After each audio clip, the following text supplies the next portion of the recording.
नमस्कार, मैं Dhananjay Kumar, the public India में आपका स्वागत है।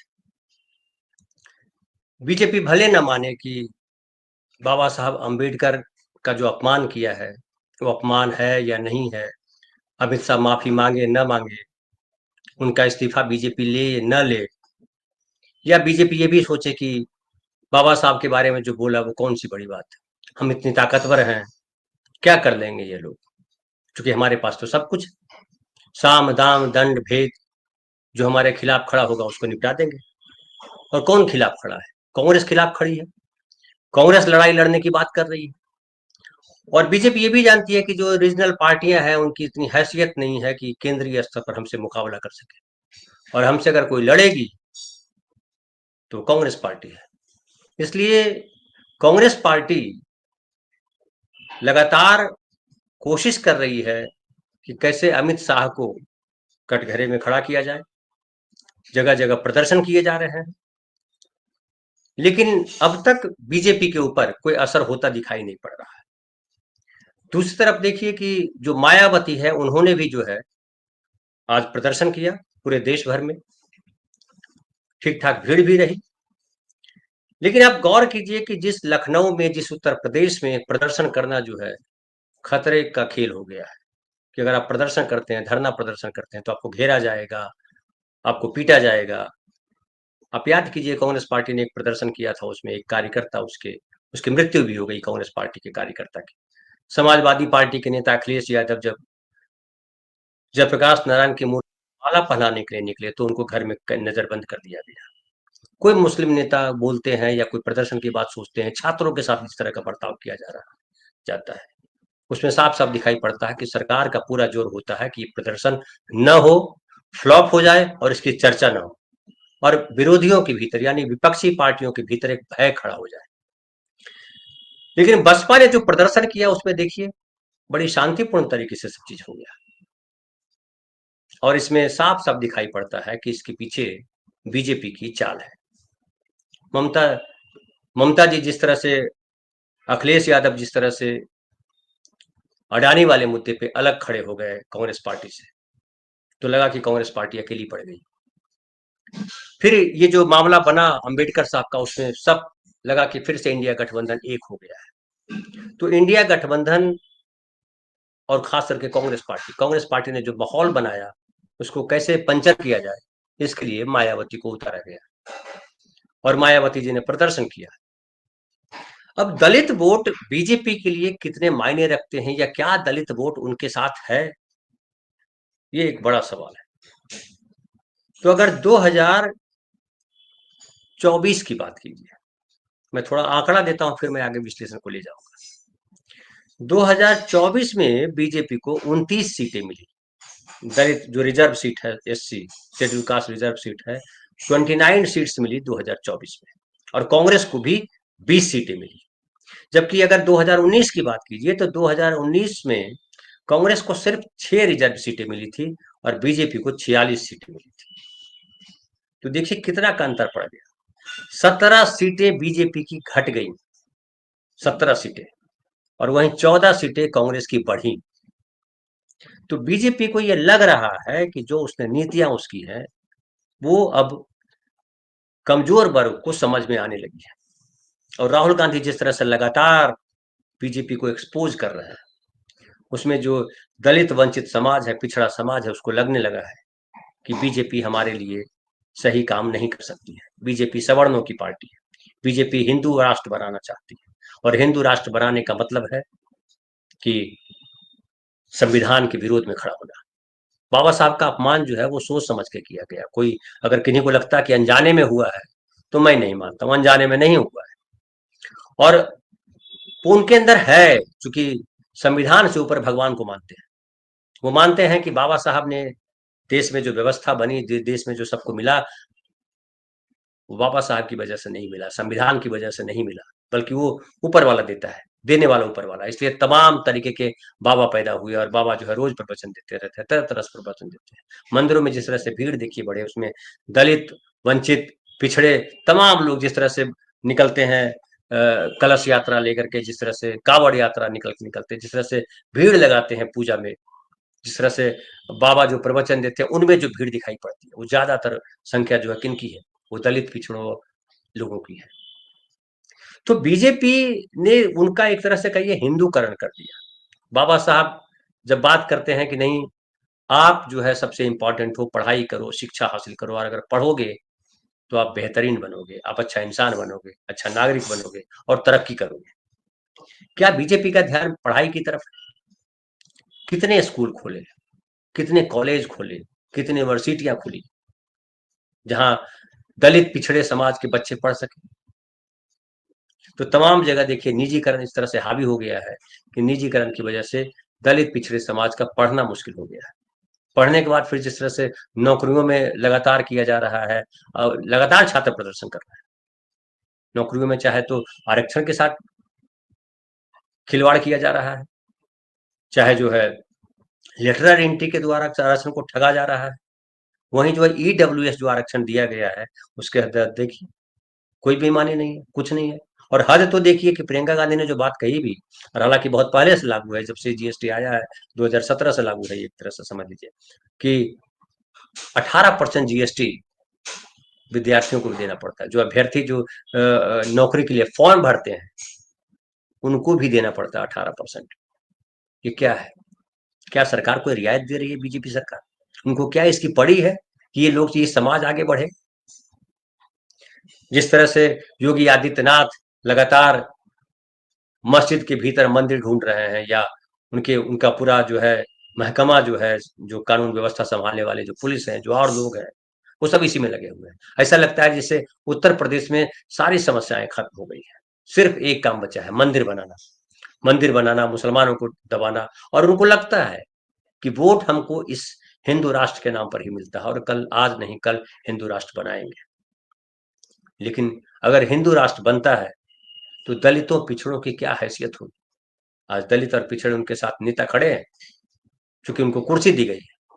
वो चाहे राजभर हो चाहे कोई और हो, अपने बेटे के बेहतर भविष्य चाहते हैं। लेकिन बाकी जो दलित समाज है, जो पिछड़ा समाज है, उनके बच्चों का क्या होगा? ये सबसे बड़ा सवाल है। और देखिए मायावती जी को उतारा इसीलिए गया है कि मायावती जी दलित वोट अगर कुछ भी काट लेती है तो बीजेपी का वोट नहीं कटेगा, वो वोट कटेगा कांग्रेस का, और कांग्रेस का वोट कटेगा तो कांग्रेस कमजोर होगी। कांग्रेस हाल के वर्षों में फिर से अपनी पैठ जमाने लगी है पिछड़ों के बीच, दलितों के बीच। और राहुल गांधी को लेकर के एक भरोसा बना है कि राहुल गांधी एक ऐसा नेता है जो देश को सही दिशा में लेकर के जा सकता है। क्योंकि जो पप्पू की छवि बनाई थी वो छवि अब टूट चुकी है, अब वो छवि है नहीं। अब उनको अपराधी घोषित करने की तैयारी तमाम चल रही है, हालांकि वो भी आसान नहीं है। 2 साल की जो उनको सजा हुई थी पिछली बार, नाम को लेकर के, मोदी नाम को लेकर के, उसको सुप्रीम कोर्ट ने रोक दिया, उनकी सदस्यता वापस बहाल हुई, फिर वो जीते। लेकिन अभी भी जो उनके खिलाफ जो चलाया जा रहा है कि वो सांसदों को धक्का दिया, उसमें तमाम कोशिशें जो है बीजेपी की वो फ्लॉप साबित हो रही है, क्योंकि वैसा कुछ हुआ नहीं था। और वो सीन क्रिएट कैसे करे, वो वीडियो लाए कहां से, इसलिए वो लीपा पोती करने में लग गई है। अब देखिए बीजेपी कहीं एग्रेसिव नोट पे नहीं दिखाई पड़ती, लेकिन कांग्रेस इस बात को समझ रही है, और कांग्रेस एग्रेसिव नोट पर है। अब तो ये भी कहा जा रहा है कि कांग्रेस के भीतर ये स्वर उभरने लगा है कि हम जो साथी पार्टनर हमारे हैं, जिनके भरोसे हम चलना चाहते हैं, अलग अलग समझौता करते हैं, और इंडिया गठबंधन जब बनाए तो सबसे ज्यादा समझौता हमें करना पड़ता है, वो न करें। अभी चुनाव में वक्त है, तो हमें लड़ाई जो है ऐसी लड़नी है जिसमें आगे आने वाले समय में जो चार साढ़े साढ़े चार पौने 5 साल के बाद जो चुनाव होगा उसके लिए तैयारी करनी है, अपना संगठन खड़ा करना है। और संगठन खड़ा करने के लिए जो सामाजिक न्याय का जो एजेंडा राहुल गांधी लेकर के चल रहे हैं उस पर मजबूती से खड़ा होना होगा। ये भी खबर आ रही है कि जो जो स्टेट्स हैं, खासकर कर्नाटक है, हिमाचल प्रदेश है, तेलंगाना है, उन स्टेट्स में दलित वंचित समाज के लिए, पिछड़ों के लिए, या आम नागरिकों के लिए बेहतरीन काम किया जा रहा है।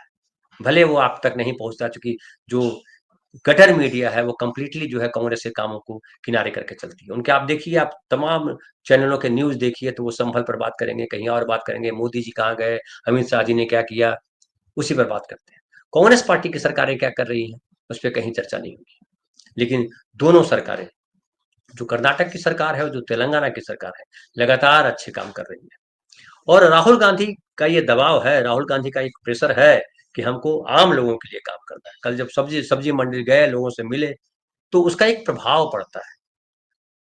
और जो देखिए मायावती जी के जो भतीजे हैं आनंद जी, उन्होंने क्या कहा आप समझिए, इससे भी समझ में आता है कि बीजेपी कौन सा गेम कर रही है और बीजेपी के गेम में किस तरह से मायावती जी फंस रही है। देखिए उन्होंने कहा, आकाश आकाश आनंद जो है नेशनल कोऑर्डिनेटर जो है बीएसपी के, उन्होंने कहा कि गृह मंत्री जी द्वारा बाबा साहब के लिए की गई टिप्पणी से हमारे समाज की भावनाओं को ठेस पहुंचा है। राहुल जी और प्रियंका जी नीले रंग के कपड़े पहनकर फैशन स्टेटमेंट देने लगे हैं। आकाश आनंद, अब बताइए, राहुल गांधी हो या प्रियंका गांधी हो, कहाँ फैशन स्टेटमेंट दे रहे हैं? क्या बाबा साहब का अपमान नहीं हुआ?